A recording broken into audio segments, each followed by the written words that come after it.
السلام عليكم ورحمة الله وبركاته. انا جاي لكم النهارده بوصفة جميلة جدا مجرباها، ما بعملش وصفة غير لما اكون مجرباها الاول.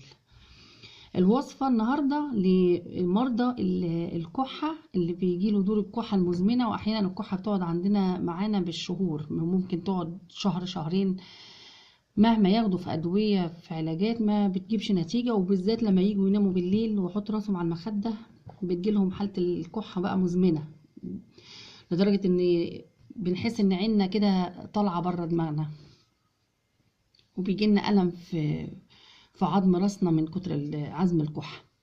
فأنا جربت وصفة مع نفسي ومع ولادي وجابت نتيجة معايا بإذن الله تعالى.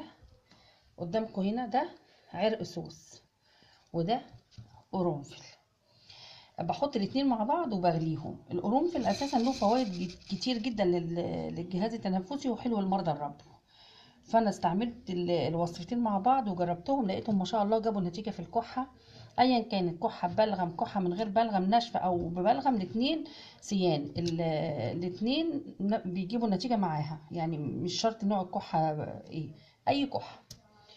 بضيف بقى على كده ان انا مع شرب المشروب ده بعمل اللبان الذكر. لبان الذكر بجيب ميه مغليه وبرده من فلتر مش من الحنفيه، وبقوم نازله على اللبان الذكر بيها، واسيبها منقوع فيها مثلا ايه طوال الليل، والصبح نحليه بعسل ابيض ونشربه، او ممكن ناخدوه زي اللبان كده يتمضغ ايه طول الوقت، ايه نمضغه ايه تحت اسناننا. خلاص كده. برضو بستعمل برضو حاجه يا اما استانلس ويكون افضل، يعني علشان خاطر ايه الالومنيوم مش صحيه.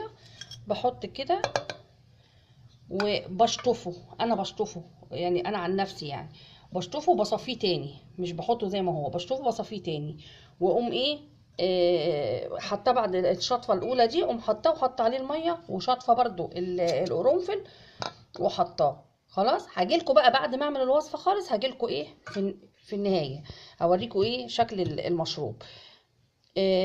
هحطه برضو يغلي وهغطيه علشان احفظ بخاره وكده، وبعدين اصبه واحليه بعسل ابيض. خلاص اسيبكم لغايه ما اعمل الوصفه وارجع لكم تاني.